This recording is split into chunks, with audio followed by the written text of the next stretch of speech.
Hello everybody, how are we doing today? Are we alright? Yeah. Welcome to this lovely ambient setting, the last of the summer poetry here in St. James's Gardens underneath the ominous Anglican Cathedral staring down at us. Anyway, enough of that. I hope everyone's well. Are you here and present and ready to hear some poetry? Yes? Woo! Right, I'm going to start us off. My name's Alex, by the way. I'll be your host this evening. I'm going to encourage you all to keep a distance from each other, unless you're in a bubble. Use the hand sanitizer provided, and listen to the stewards. They're around, they're very nice, and they don't bite.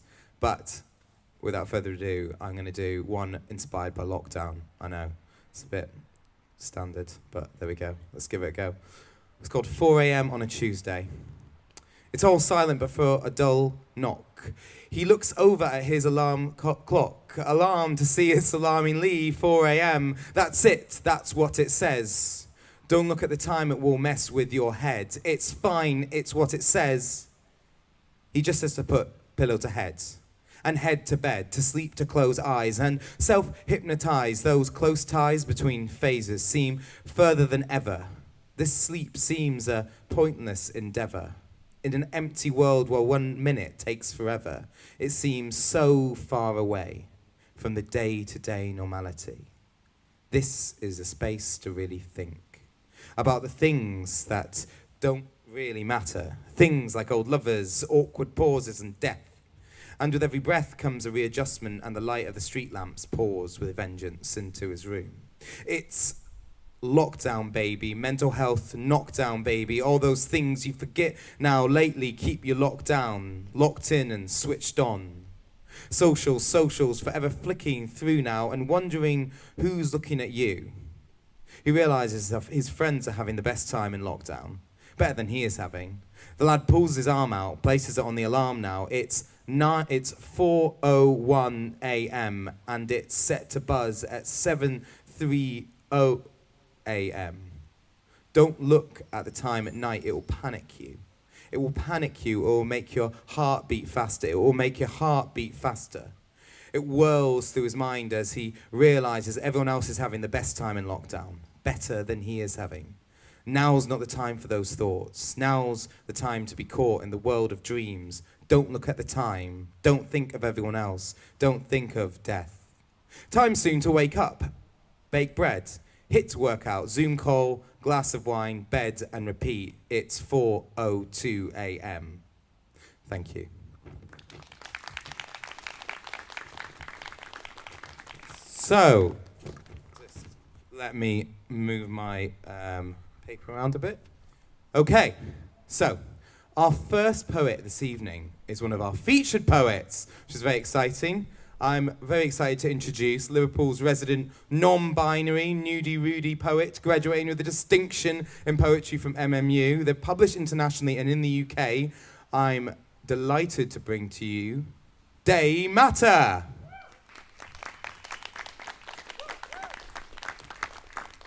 Hiya, you alright? I'm running a poetry workshop. I've just started it at home on Google Meet. And so I'm going to read here, and then I'm going to have to take off, so I'll try and be really quick. Hello, this is so stunning. How nice is this that we get to be in the cemetery? I used to come here when I was 14 and bunk off school, and I used to find little sticks and like carve them into stakes and pretend I was Buffy and like running around. Honestly, it was the best place. Well, there's nothing really to talk about, so I'll just read you a poem. I've got a poetry collection coming out, or like a poetry pamphlet thingamajig coming out next year, and it's like this. It's a bunch of poems and journal entries and like a surreal kind of playwright script thingamajig, so I'm going to read something from that. And this was the first one that was published from it, and the first one that I wrote, and it's called Springing from the Pews, and it might be a little bit upsetting because it's got some. Are we allowed to do that? Can I? Yeah. Well, trigger warning. I don't. There's nothing graphic. Nothing graphic. Okay.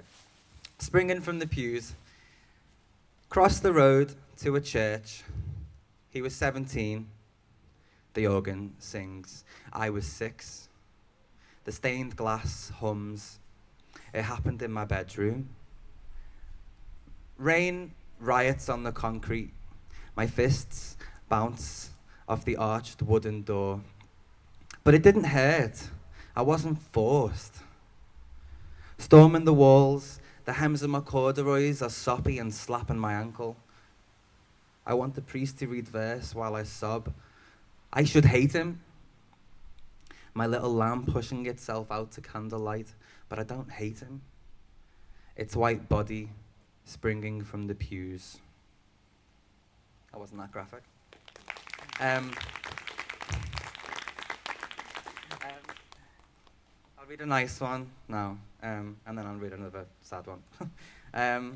This one I wrote in Australia when I'd been fired from my job, and I had like $20, and I was on a train, a 6-hour train home from a place called Wagga Wagga, going back to Sydney, and I had nowhere to stay, and I was just like, I have no idea how to cope with any of this. And in Australia, the trains have private compartments, so I was in one of these private compartments on my own, and the only thing in there was this like tiny mirror, like tiny, like probably 4-inch mirror on the wall. And I just remember like staring at myself in this mirror as the really harsh Australian light came in and out of the train compartment. So I wrote this poem called Little Prayer, if I can find it, which I can't find it. Here's me bum. Wait there, I've got it. I haven't got it. I do somewhere have it, give me a sec. Where's my name? 51. Okay, I hate it when poets do that, and now I'm doing it. Okay, Little Prayer. My pupils dilate in a mirror, that small oblong on the wall of my train compartment. Light enters, then leaves, like water filling a pothole, then draining. My dryasis, which means the iris aroused into reflex. My body saying, look, you can bear so much dark and so much light.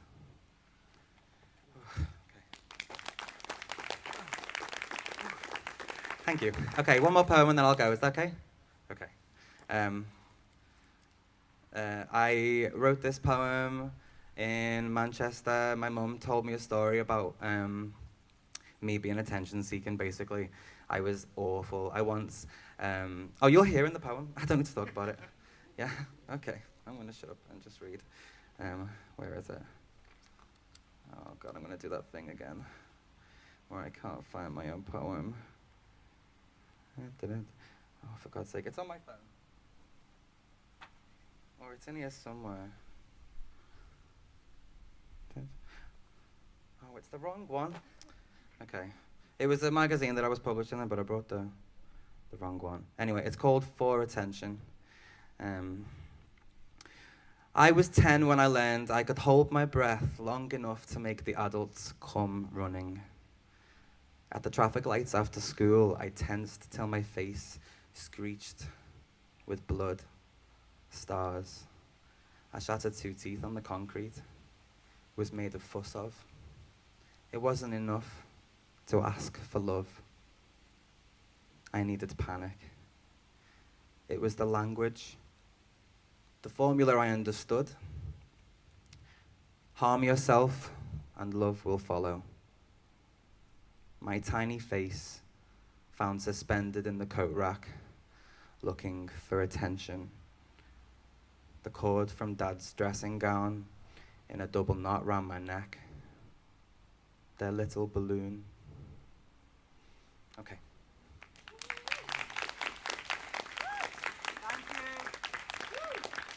Thank you. I hope everyone else reads really well. And I'm sure it's going to be gorgeous. And I hope you don't get bit by mosquitoes. Loads of love. Bye-bye. Thank you, Day, and good luck with your poetry workshop. Right.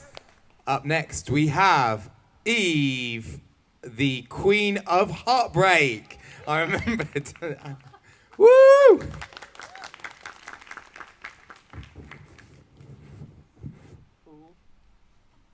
Hello everyone, I'm the Queen of Heartbreak.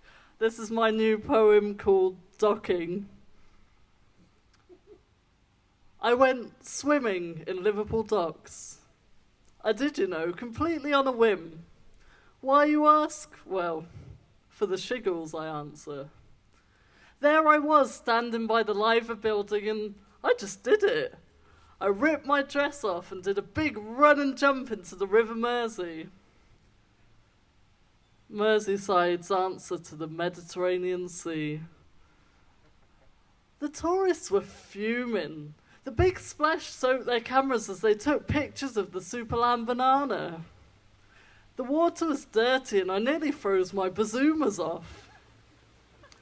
There was no one else around, no one making a sound apart from people in the distance engaging in water sports, and not the fun kind.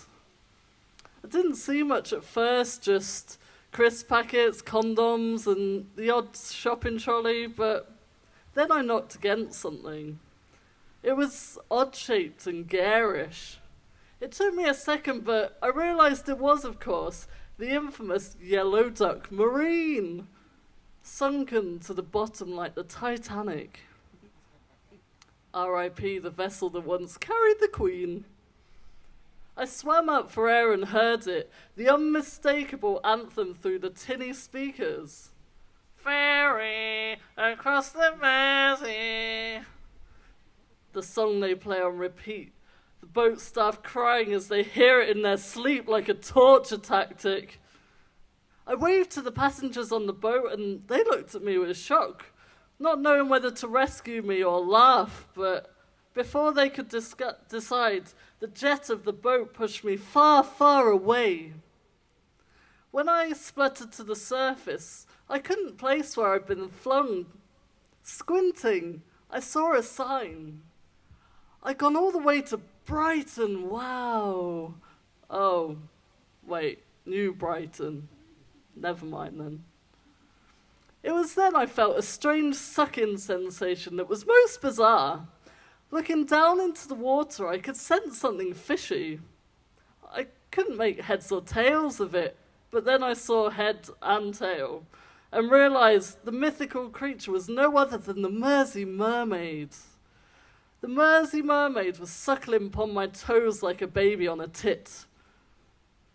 I understood at once that she had foot envy. I let her carry on a little longer, for her sake. I wasn't completely soulless, unlike her. After much force, I removed her mouth and pushed her towards the black rock. And then my foot started to shrivel up until it disappeared, and then a tiny tail grew out and started flapping around in it. What's that, you ask? Did any of this really happen? In the words of Greta Thunberg, how dare you? Did anyone actually question whether Neil Armstrong went to the moon? Oh yeah, bad example. The thing is, you can only take my word for it or go and see for yourself. Will you come back alive? Well, that's a risk that I'm willing for you to take. But please, just one thing. If you do make that deep dive, tell me all about it. I love to know what's really down there in the River Mersey. Thank you very much. Thank you, Queen of Heartbreak. And we have next the wonderful George. Big round of applause for George.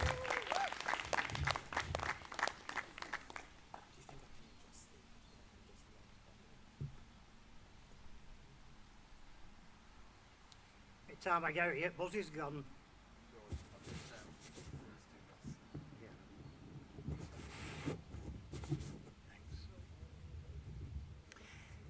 9:15 on a Tuesday night in May, large gin and tonic with ice. Packet of Smiths ready salted on a wooden bench, splinterless, to rest me weary bones as I contemplate Who'd want to be a special advisor to Boris, apart from an arrogant, lying, do as I say and not as I do, Cummings? Back to the piece of a slowly darkening sky. Barely a wisp of cloud between me and the thin crescent of a moon that seems reluctant to show itself. Maybe it's self-isolating, unlike Dominic.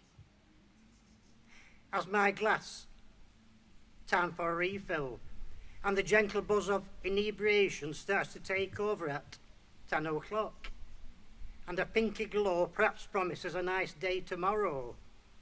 Or it could be me getting slightly tipsy. It being quite a nice batch of London dry gin. I can hear the slight buzz of distant traffic, more than we've had for quite a few weeks, as the shackles of lockdown are eased, I hope not prematurely.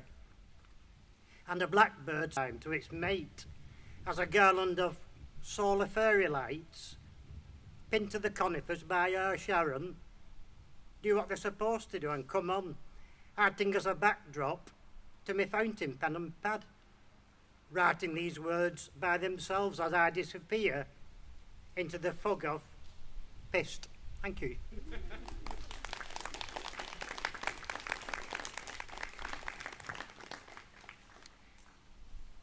I have a dream. Martin Luther King, Washington, D.C., 28th of August, 1963. There's no place in our world for prejudice in all its many forms. Third chap, St James's Garden, 3rd of September, 2020. Jew, Gentile, Muslim and Sikh, whatever our persuasion, our freedom to seek, the life force, the bond, the God just beyond, who must his head shake, who must his heart ache, who must cry despair, our planet in disrepair. White, black, young, old, whatever our difference, let's strike out, be bold. Disabled, able-bodied, straight and gay, stand up and be counted on this precious new day. Let's make peace together as we pass through each life, and arm round each shoulder and enter this strife of far right, far left, in noisy, venomed demonstrate. Spread the streets with love. Let's march together, not in hate. We all bleed, we all cry. We're all born, we all die. If we all love, if we all try, brothers and sisters be, then discrimination goodbye. And George Floyd's memory will live on in peace. We'll live with the message racial prejudice must cease. And a knee on his neck and his face in the floor should send out the words, please God, no more. No more blind hatred, no gratuitous fear. I'm ashamed of my legacy. I'm ashamed with every tear. I'm ashamed the slave merchants' tattooed arrogance on display. Your blood-dripped benevolence doesn't make it okay. As we walk down your streets, distant suffering can glance. And we scream to our councils, now's your chance to put right the wrongs, these despots, the shove. Get rid of bad memories and surround us with love. I'm ashamed of the violence, so let the message begin. Let's not judge a person by the colour of their skin. George Floyd killed 20th of May 2020 in Minneapolis, Minnesota. Thank you very much, everyone.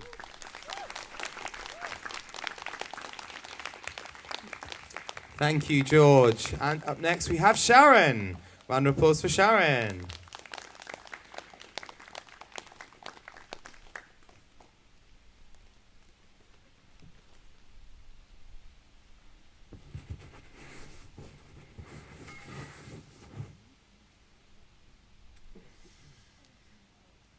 Ephebiophilia. Ponzi scheme, multi-level marketing perversion. Peddling not quite paedophilia, but ephebophilia.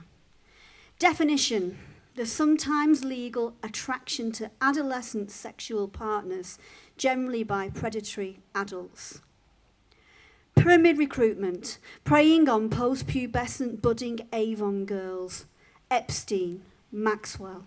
Not purchasing perfume, just panties, pimping their precious purity.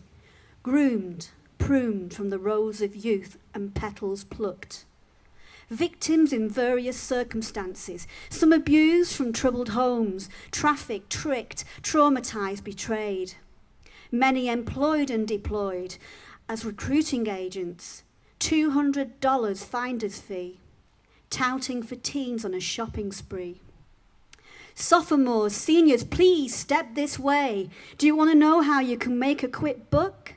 We know you are poor or your life really sucks. Join us for the ride in this vicious carousel. You want to escape from this high school hell? School friends of girls convinced to sell their innocence, inexperience, not Amway nor Tupperware. Instead, they surrender their underwear, convinced, is it just a massage, sir? A business transaction, plundered chattels, proprietor predation, prostituted out, private island location, proffered, not for cash, but for traded favours. Pushed like pills among the powerful elite. Many vulnerable virgins, talent spotted, scouted, scavenged, rescued, saved or lotted. No casting couch, just a massage here and there. International commerce, stock market shares, New York, London, Paris, Florida's Palm Beach. Billionaires roll out of everyday reach. Pretty girls packaged up and sent on a plane, private jet. Where did they go? Where are they yet? Promised a better life, serving princes, politicians and presidents. Privileged perpetrators of persuasion who never relent. Epstein, a puppeteer of police, prosecutors, public officers and press, and all his influential clients no less. Maxwell, his merciless madam marketeer, implicit minor manipulator. Him, man of mystery, Mr. Moneybags, charming mogul, magnetic magnet. The holder of compromising clues, controller and commander at the yacht's hull, deviant demander, blackmailer, fearmonger, keeper of dark secrets of prominent pawns of interest, laundry master of dirty washing from his guests. Spy cams and mics were spread all around, disappeared sex tapes of offenders not found. He had financiers, lawyers, actors, the highest acclaimed of fame and fortune ready to be framed on the little island estate of St. Jeff, really little St. James, aka Orgy Island with Grotto, the holiday villa, the place to go for sexual perverts who want to relax, to take their minds off the fact they're dodging the tax. Young women, photographs sitting on laps.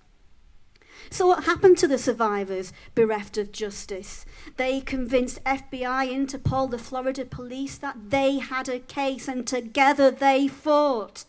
Years, decades later, and the evasive abusers were finally caught. Strong women, now mothers, united they stood, inspired the movement Me Too in Hollywood, and across the world they did good, we would hope. But Epstein escaped, though imprisoned he coped. His ego, not shame nor guilt, turned that sheet into a rope, hung by his own petard, in control of his fate. His action, infamy, still causes debate. Was his candle snuffed out by those who deviate? Now, Ghislaine, admit blame before it's too late. Thank you.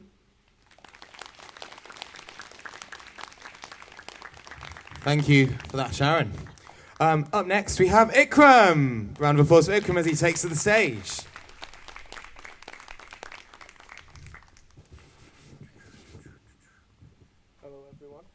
Hello, everyone. So I'm Ikram, and I've written 2 poems. The first one, just to jump on the bandwagon a bit, is also about lockdown. So this is my thoughts in lockdown. We're still left without a cure for cursed COVID, and we're left in deep frustration. Still without answers to the contagious coughs, the shortness of breaths, and the aching sensations. We can neither taste nor smell, and the temperatures rise in an internal hell. Has the wonders of modern medicine finally given up, and do we bid our families farewell? The virus had spread like a wildfire and had infected all those that we hold so dear. Indeed, the fear had overtaken us all from all four corners of this massive sphere. Anxious parents stay inside with bored children, and they suffer a stagnant education.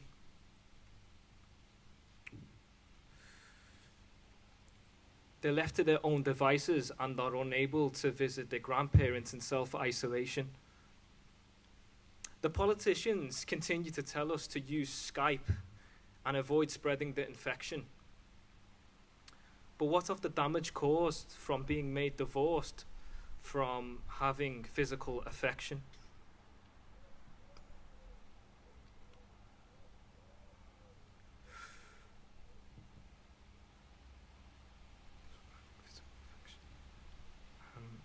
Give me a minute, I'm trying to remember.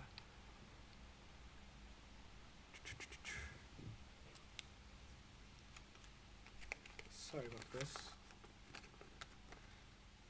Had our leaders acted sooner, perhaps the spread of this plague would have been quelled. They are not amongst the angelic doctors and nurses for whom the highest honour is upheld. The morgues are filled from hundreds to thousands, and I ask, where are those half-full glasses? Can we fill them with cleaner water beneath bluer skies as animals reclaim nature in their masses? It seems like a distant dream, but every chapter engulfs us with an ever-darkening shroud. We just long to see the end to this tragic tale and hope to see a silver lining to those grey clouds. Thank you.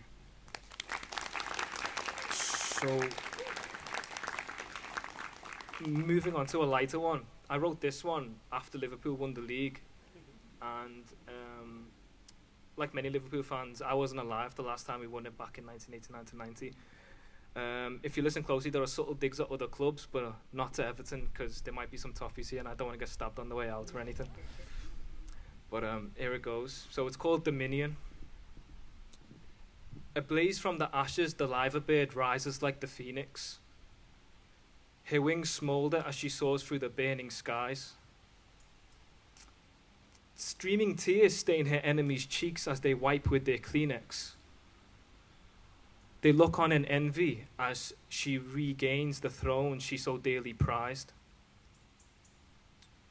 Her enemies once sneered as 30 years of pain followed her title search. The snickering devil is silenced now as his throat is gored by her talons.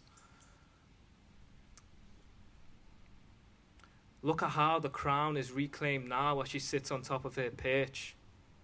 Beneath her lies the lion's severed head, a broken vessel and a defective cannon. Her red inferno ran rampant as she conquered Europe and the world entire. Even when a plague ravaged the land, she grasped the title from its mouth. How could these peasants resist the authority of her raging fire? Even those in her domestic realm whom she defeated from the north to the south. The question that we ask now is, what comes after such glorious ascension?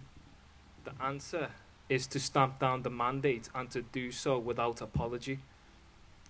Thereafter, to overcome the unworthy and to preserve title retention. May her reign last in may her reign shine as an everlasting flame as we observe her sovereignty. Thank you. Thank you, Ikram. Up next, we have Joe. Big round of applause for Joe.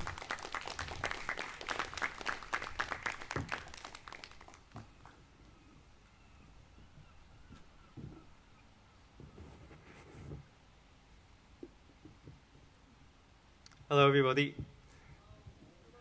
So this is a poem I wrote during lockdown. And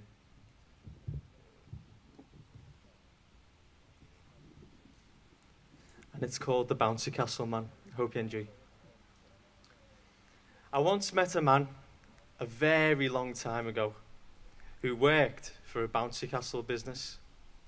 He was ambitious, worked hourly for his family through aching muscles and stiffness until the job was finished. I watched him hammer 4 pegs into the ground, connect the blowing machine to the opening of the inflatable, which made a sensational funny sound like a fart. The party full of children seemed to giggle at that part. He was considerate and placed extra crash mats on the floor to catch the children safely if they ever were to fall. At first, the flat fortress of fun was nothing but a crumpled and creased piece of material which promised lots of joy. Then gradually, it magically became an ethereal imperial monument for the little birthday boy. The man was certainly no millionaire, but he was willing to share his livelihood of thin air. He was filled with care and was always there to repair a tear if one was ever to occur. Whether it was a puncture or rupture in the structure, he had practiced and mastered the art of cutting tape and putting it in the shape of a cross to prevent air loss. He was loyal, served the little birthday boy like he was a member of royal blood, by only being a call away if he wanted the castle gone and back to how his garden soil once looked. After all, it was the little birthday boy's order for his mother to get the bouncy castle booked. If it wasn't for the man, the king was not able to live in the castle with his little army of little friends, surrounded by hills of shoes and wrapping paper ends. I can remember dozens of birthday presents stripped and ripped open, most of them unnoticed, stood on and broken. They bounced, battled, fought and fell, gasping for air in the citadel. When the party ended, the parents thanked everyone who attended. And when everyone left, the Bouncy Castle Man entered. An empty garden, an empty castle, but it was still filled with air. And the reliable man was still there. He gently knocked down the castle and softly packed it away. He was only thanked by the Queen's face on a couple of £10 notes, but not by the faces of the people he saw that day. Thank you very much. Thanks so much for that, Joe. Now we have our final poet of this half. Then we're going to do a short 5-minute break. I'd love to introduce to you Steve the Poet. Woo! Thank you, Alex.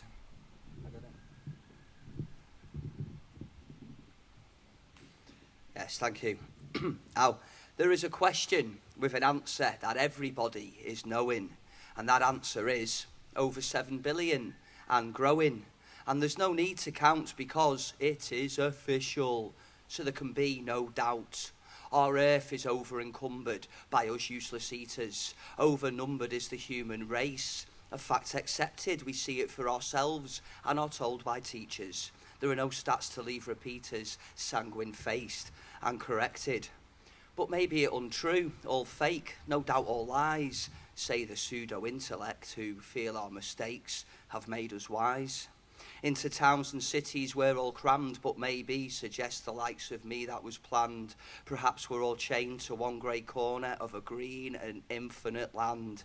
The family of our human race, our earth a giant palace, yet we're all asleep in darkest, coldest room. Forgo the garden, golden chalice, forgo the sun, we have the moon. Forgo our dreams, we have our screens. We clap and dance to the same tune. Forgo our chance to rise and bloom, entranced by plays that veil the malice.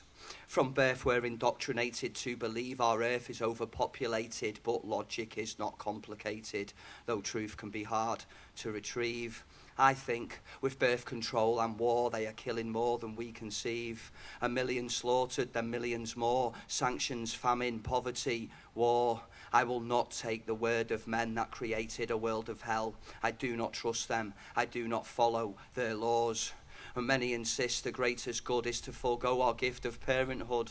Do they not know if left alone mankind may filter the seas and reseed the woods?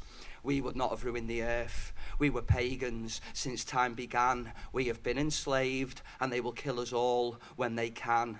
They've captured our youth and severed all ancient ties with fractured truths and well-weathered translucent lies. Like the natives of the prairie plains, to our earth all are related. The soil is our brother. All three people were the same, but envied and hated. We were castrated, and those that still rule are to blame. They ripped us from them, raped our mother. Now we're all sharing Gaia's pain. We lived in harmony with the trees. They came, they harmed and forced us to our knees. Atrocity after atrocity. Then to tell us our dwindling numbers are the problem. They have the audacity. History shows the attempted genocide of the whole of mankind. Are we enraged? No, because they have our minds. For our slaughter we have been primed, conditioned since we were born to accept we've always been at war. Lest we forget is our solemn sacred law.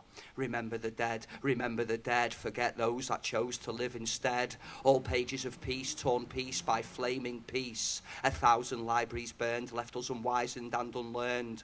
They're hiding the truth, we were invincible kings. Now sold and bought, controlled of thoughts, they're hiding the proof. We're all born with invisible wings. Tear down the city walls. Let's refill our earth with pagans. Resist the New World Order laws. Let's return to natural ages. All our problems sived with one swift swoop when we get wise and refuse to be ruled by those that steal and kill and hate us. Thank you. Thank you, Steve. Right, let's take a short 5-minute break. And I don't know about you guys, but I'm a tiny bit cold, so maybe jump around a bit. That's what I'm going to do. So, like, just do a bit of this. Come on. Yeah, this is the participation bit, if you want to. See you in 5.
Everybody, we are now officially back. It's a short little interview so we can catch a little bit more of the light as now it gets more atmospheric and moody as the sun sets and the lights come into effect.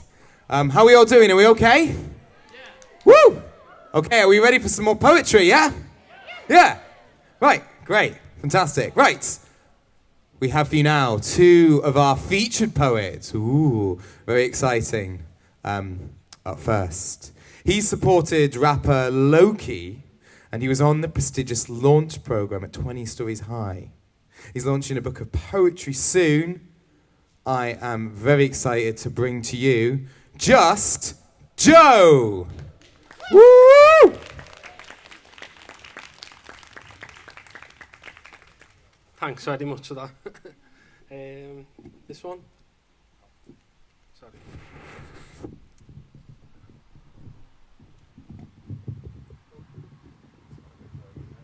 I'm a bit taller. You good? Hello, thanks for having me. I'm Just Joe, and before I start, I just kind of wanted to read a quote that I like, and it kind of ties into a lovely word and everything that I'm going to perform. So it says, before you speak, let your words pass through 3 gates. Is it true? Is it necessary?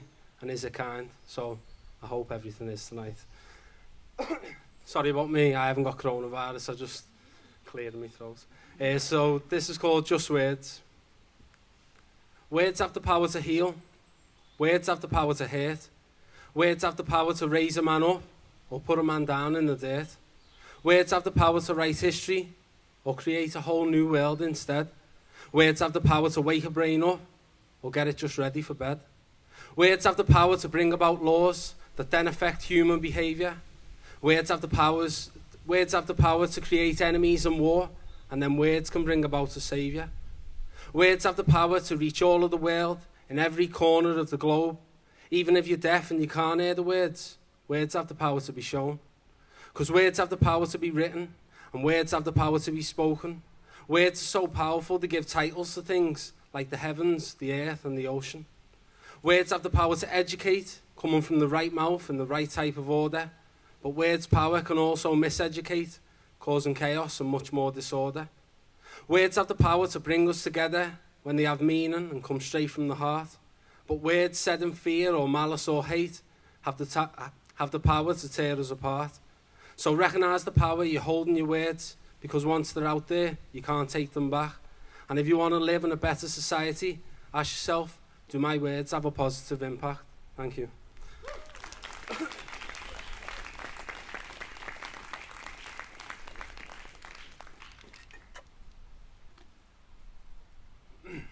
Sorry. And this next one is called Rise Up. I've been low in my life, not like on the ground, more like I've been stuck in holes, hidden underground. Try and search me on the net, no need to pan down. The only answer that you get is can't be found. Scared of smiling high, so I always wear a frown. I just stuck like me luck, I had to turn it round. So every time I look and find a penny now, I don't see a penny, I pretend it's a pound. Cause yeah, I've been down low, really, really down low. Thought that I knew everything, but I really didn't know.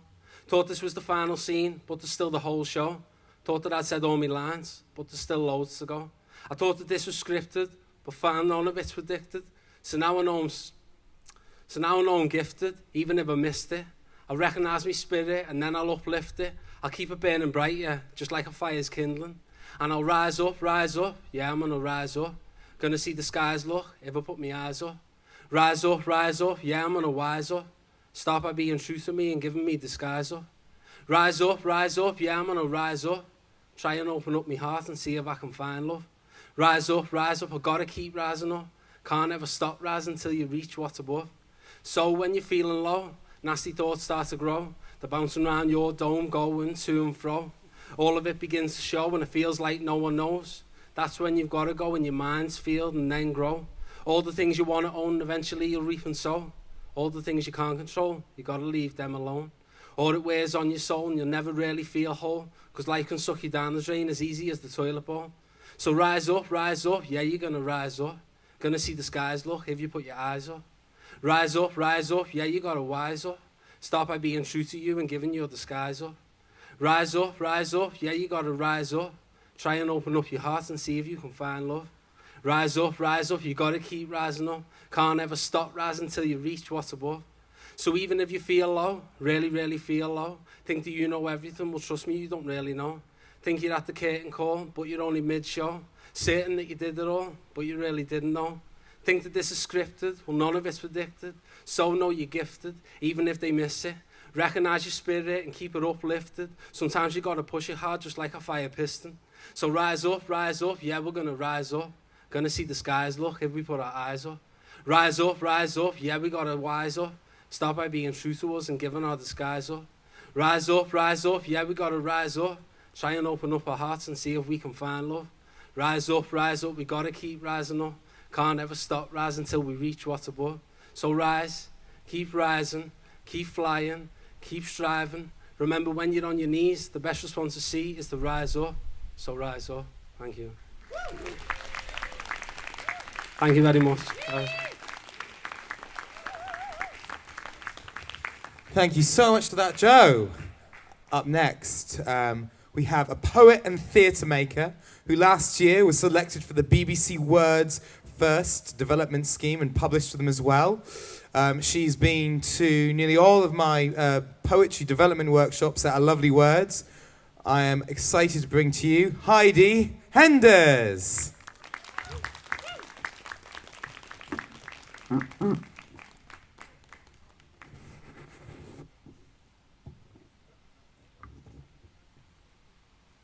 Hi, my name's Heidi. I've got a few poems for you tonight. So, the first one I wrote quite recently. I realised that it was a year since I graduated, and I was thinking about myself and all my friends and how we've graduated into this ridiculous situation and how it's terrifying and how it's been really difficult for us all in really different ways. And then I decided to just write a poem, and it was very much for these closest friends of mine, but I'm hoping that other people can relate as well. When in sunshine and smiles we threw our mortarboards in the air, we didn't think they'd fall so heavy on the ground. Rounds of drinks, fingers wound round each other's pinkies, picking pathways through nightclub floors. The world was mine and ours and yours. We had drafted essays and dreams. We named ourselves queens of all the potential yet to be seen. Watermelon vodka lay sweet on my lips. This was a night of big sips of cold drinks, shrinking one last time from the world outside. That night was the feeling of feeling alive. And now we're apart by miles and miles. We knocked on the door of this real life, but it feels like it didn't open quite right. Bright day fell to night, tripped and fell down a rabbit hole, vast and unending. Bold imaginations beg patience, 'cause we're each still waiting. And the days just go on, until in the flash of a moment a whole year has gone. But hold on, 'cause we're still together, and we'll keep swapping vials of our souls until we're old. So gold threads onto maps as we track our best moments. Our shoulders are there for heavy tears. We're here to hold your heavy heart, even though we're apart. We've shared too much for this not to be love. My sisters, my soulmates, life is expansive, and in our long-distance group chat, we may not have the answers, but I imagine us dancing, all sparkles and smiles, sharing sweet kisses and cocktails and feeling inspired. I imagine plans conspired over 3 a.m. fries. I imagine feeling alive. So sit and take time. And remember, this too is life, and we've barely started. You women are starshine, and time is on our side. I'm excited for change, to see the range that all you angels are yet to be. We're rearranging pathways because that way we get to choose. So look in the mirror, see all the lives you're living still, smile love into your lips, forgive yourself, and in yourself breathe karma. This time next year, we'll all be someone new. Thank you.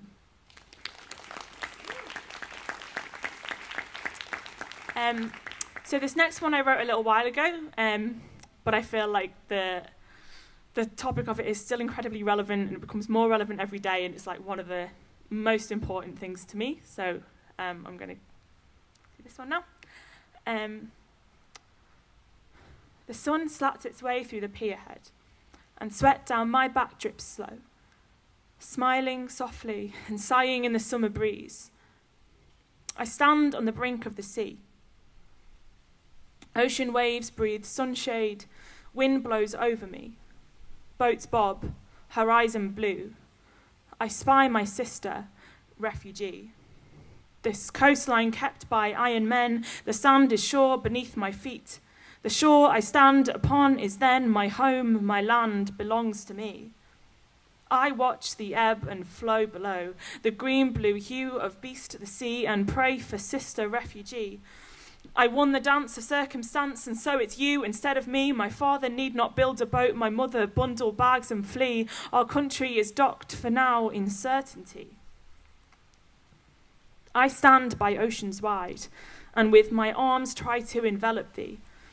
A driftwood table set for tea to welcome sister refugee.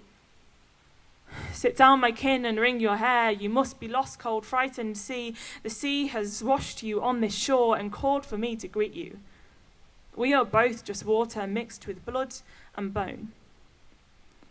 Let me hold your boat-tossed soul and steady hand to guide you home. I know you do the same for me, for you are my sister. Thank you.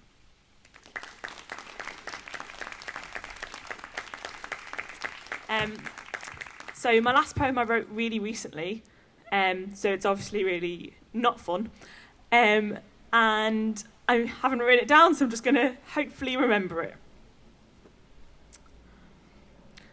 By the time I was 11, I had learnt the word recession, and I knew dirty words like banker and bailout.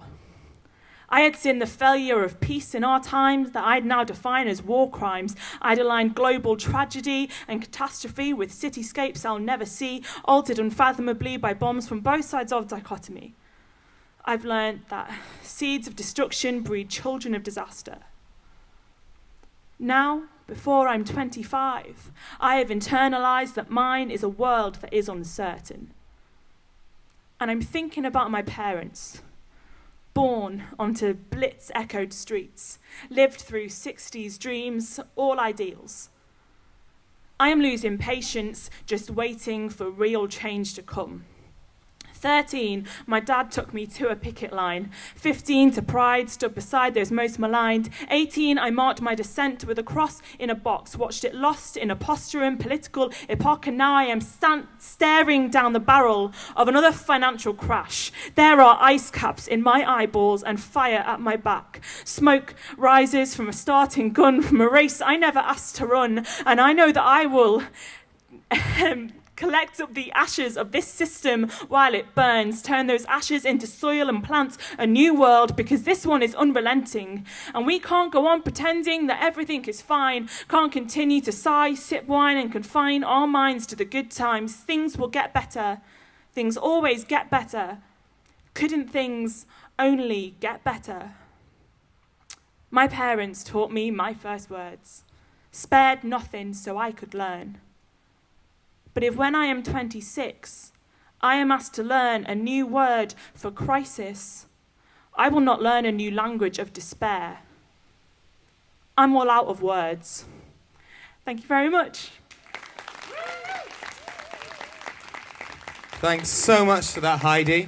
That was a somber but very necessary last poem. Really powerful. Right, up next we have a lovely word regular and a featured poet of last time. We have Jerry. Thanks, Alex. Hello, everyone. Right, 2 poems for you. First poem, an angsty poem. A little bit about the world we live in. It's called the Zeitgeist. Everyone knows it's a word that means the spirit of our age. So like the 60s was love and peace. The spirit of today, don't know what that is. So this is about the Zeitgeist.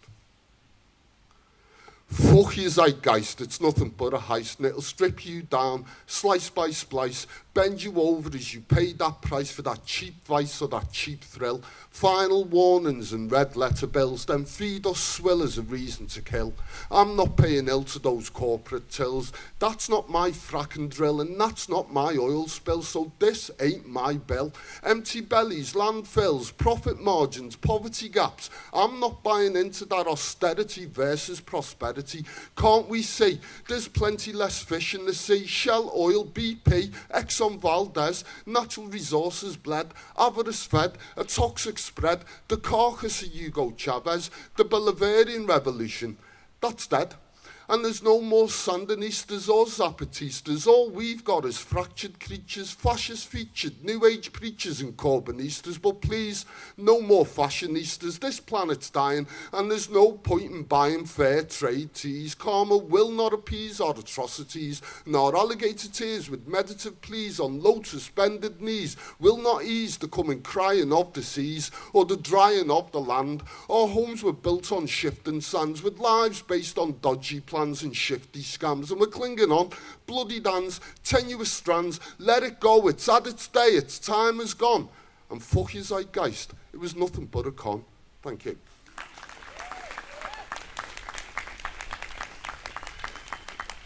I do a lot of angsty poems, and every now and then I have to do something a little bit different, something to ground me. So this second poem, a few weeks ago I had this idea and I put it down on paper, and the timing was, it was the anniversary of my dad's death. So, poem conceived on the anniversary of my dad's death, but I'm going to perform it tonight in the playground where my mum grew up. She grew up not long far away from here, and today's her birthday. So this is one for my mum. Little nice calm grounding poem. It's called We Are. We are here, we are now, we are earth, we are rocks, we are stones, we are the dirt, we are the mud and the soil, we are the universe, we are nebulas, we are comets, we are meteorites and asteroids, and us the blood of fledgling stars simmer and boil. And we are fires, we are rage, we forge life into embryonic spores, we are the passions that roar, we are a living force, we are volcanic eruptions, and we are of Earth's molten core. And we are creation, we are earthquakes, we are lightning bolts and thunderclaps.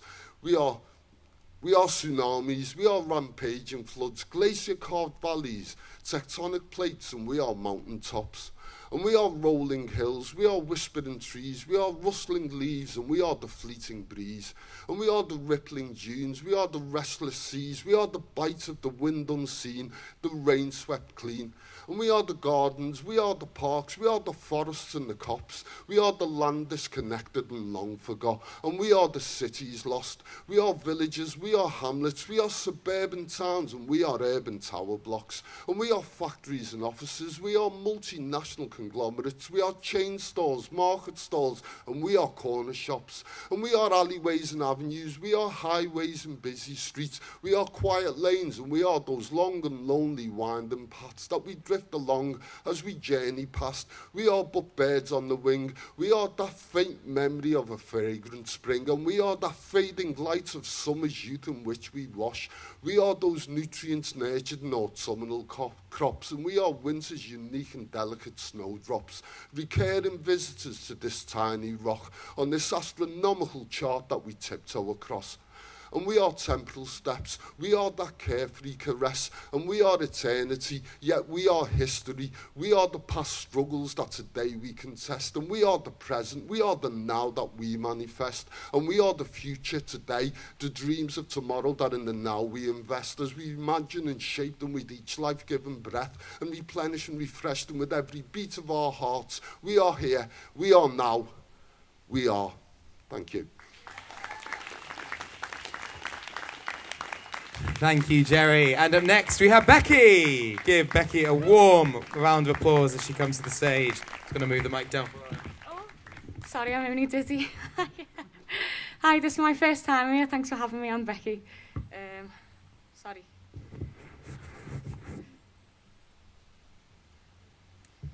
So this first one I've got is about having a bad brain sometimes.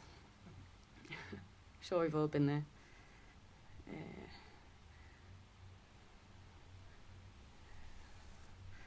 Sorry, if I can find it. Oh, yeah. Da-da-da-da. Okay. What time is it? The daily refrain of the sunlight rings out sharp like an alarm clock. The churning old familiar wakeful day bears its light inside my brain and stings my retinas like citrus in a cut. A song that I did not request. It sears itself into my mind before I'm ready, and the nausea that comes with it makes me blind. I furrow. The fever in my skin's what wakes me up. Steady. I wished it were a lullaby. Burrowing back into myself, I wake up from a slumber I did not know I was in. A bliss of quilted darkness. Reminiscing my unconscious lethargy, I long for somewhere I could stay forever. Cocooned in the warmth of its paws like a newborn, cradled. I do not welcome this day. I do not welcome its noise, its brashness, its sterility, or the voices that will momentarily begin to seep on in, quietly at first, like the beginnings of a dripping tap, and before I know it, rushing over me, running in a hurry to my paws, pointing out my flaws, telling me what's wrong, what to do, how to think, look, pray. I claw at the insides of myself in desperate wishing that they'll leave me some respite, scratching thoughts beneath my nails, just one night I had without them, one too few. The morning's due, and with it I must pay my debts because there's no rest for the wicked, not just yet. One look at myself is all it takes to turn my soul inside out, upside down, dredging up the parts I most remiss, a fatal kiss. I wipe the night terrors from my lids and decide to face the day ahead, filled with a longing to be somewhere else entirely. Wake up, splash. Soothing is the cool that hits my face. Water is my friend. I dance, I play, I drown. Stop it. Someone else is speaking for me. Who can tell when we're alone? Focus. Legs, arms, hands, feet. A rose by any other name would smell as sweet. Cancel out these faults and call myself my own. Myself, who am I? Who can tell? Who will I be today? What facet of myself will I put on? The clothes I've got are all soaked through. I long for newness, rest. A clearing of the mist for just a beat. I pray for solace. I pray for calm. I pray behind my closed eyes, terrified that when they open, I won't be alone. Careful with my hands, I clean the deepest corners of my mind to pull apart the threads that intertwine with darker knots of thread forgotten, clotting up recesses of myself, blotting out the colours of its kind. I pull, I shake, absolving, breathe. And once again, I feel the freedom flood. Spooling like water in blood, gradual then pulsing through, diluting reds to pinks to whites to blues. I breathe, unclogging my thoughts like I would a drain, the clinging fibres, the dirt within. I want to be clean, to once again begin from the beginning with no clutter or hurt, to seem normal, to be free. To play a version of myself that's squeaky clean, a notion, faintly, I still know the memory of an afterglow, a tinkling piano in a far-off room, the freshness of a new bath, the colour of a petal in full bloom. I wear myself so thin it hurts to breathe. I sometimes wade through life, though I were caked in mud, and grieve for passing moments that I've lost, for what I tried to search for in the fog. Hands grasping loosely, clinging on to what I was. But the day is ahead. And Father Time is on his way, toying with the rays that through this yonder window breaks. Write me a sonnet for what I have lost. Tuck it away in that pocket of yourself, one closest to your heart. The day must start, and I'm grateful that this morning I have strength to dress. A snail emerging from her shell, slow, heavy, telling of her hesitations and her fears. Rallying her strength, I plant my feet and sigh. I talk myself into each step. The shoes are old and worn, but I'm still walking. Threadbare, soul flapping, full of water from the rain, yet I go on and on again. Thank you. This next one's a bit lighter, I promise. This is called Nostalgia, circa 2008. So if there's any other emo kids in the audience, then you'll know this one. Yes. Gigs in the sticks of the city. Sticky floors and Roman hands decked in festival bands while you're coughing on fags that you think you can smoke. One of the lads, hearing the strum of a bass note, thud, screeching guitar out the speakers, dirty trainees and sneakers and Doc Martens where the leather's hanging off within an inch of its life. A band with a stupid name that you think sounds fucking cool at the time, setting up, clumsy. Mojo Pin, Einstein's in my basement, Cranberry Devils, looking for theirs in the bill. Feeling the sweat stick to your face even before you set foot in the room. Mosh pits. Thinking you're hard when you're 5'2". Gloomy boys and grungy girls, scar punk, eyeliner sweating off your face in a state, begging your mum for a tattoo. Thinking back now, thank fuck, because she never let you. Bloody broken noses, sharing chewy like cheese strings. Mohawks and piercings, earrings that plug your whole head, not dancing but thrashing instead, arguing over Radiohead. You just don't understand me. Try listening to it in the rain. Oh, you did? We'll try again. Fingerless gloves and black nail varnish, chipped, smelling of smoke on your fingertips, necking in circles. So weird. Plastic pint glasses of cider, red stripe, WKDs, tasting your blue tongue on the walk home, feet knackered, dragging, neck sore from all the headbanging, spraying Lynx Africa everywhere to mask the smell of spliff. And band practice hits, and listening to boring lads play the same shitty bass lines on repeat. Seven Nation Army, bam, bam, bam, bam. Oh, hang on. Bam, bam, bam, bam. Sitting with your jacket off, even though it's fucking freezing. Falling asleep on a sofa, the original shade of brown of which you can't be sure. Eating Haribo off the floor. Arguing about My Chemical Romance and what colour Gerard Way's hair would look best.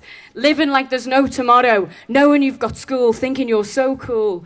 Raving about Donnie Darko and planning Halloween costumes. Sleeping in your shoes. Thank you. Thank you, Becky. And do come back to a lovely word next time, too. Up next, we have our final poet of this night. A former Lovely Word headliner. We have Matty. Woo! Here he is.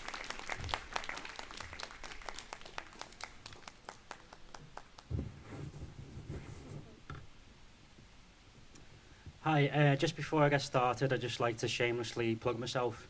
Yes, as Alex said, my name's Matty. I used to be I was a headliner here once before.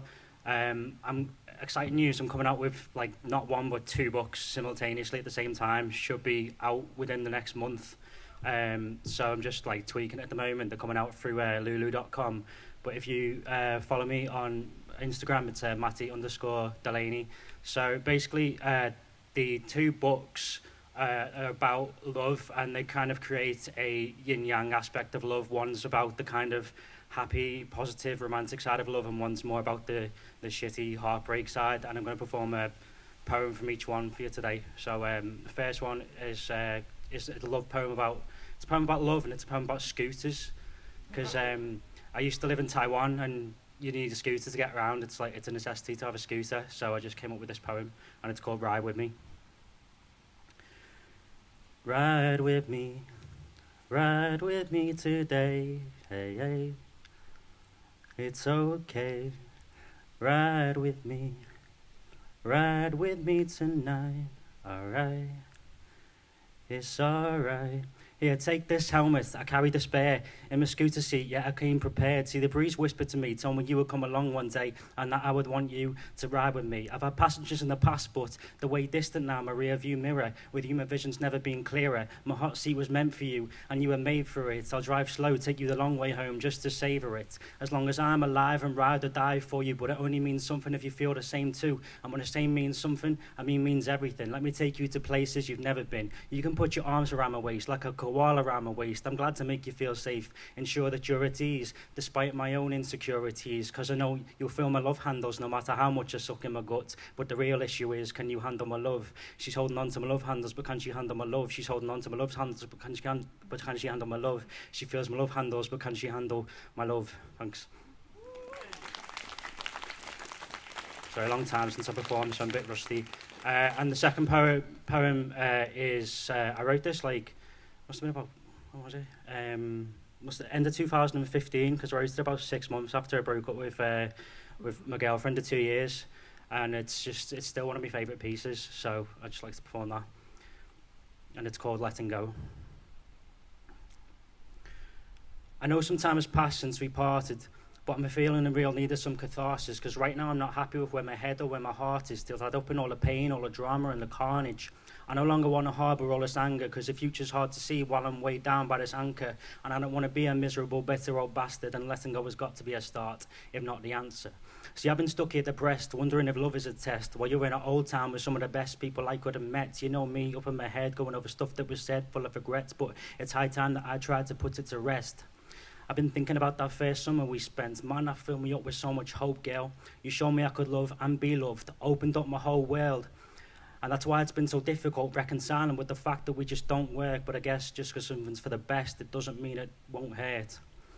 I've come from crying on the plane at the thought of leaving you, to crying from the pain of no longer being with you. So forgive me now if I shed a tear or two, because getting real with you, I don't believe that you really knew what you meant to me. I can barely even eat ice cream anymore without getting sentimental and repeating mentally that beautiful sentence you said to me.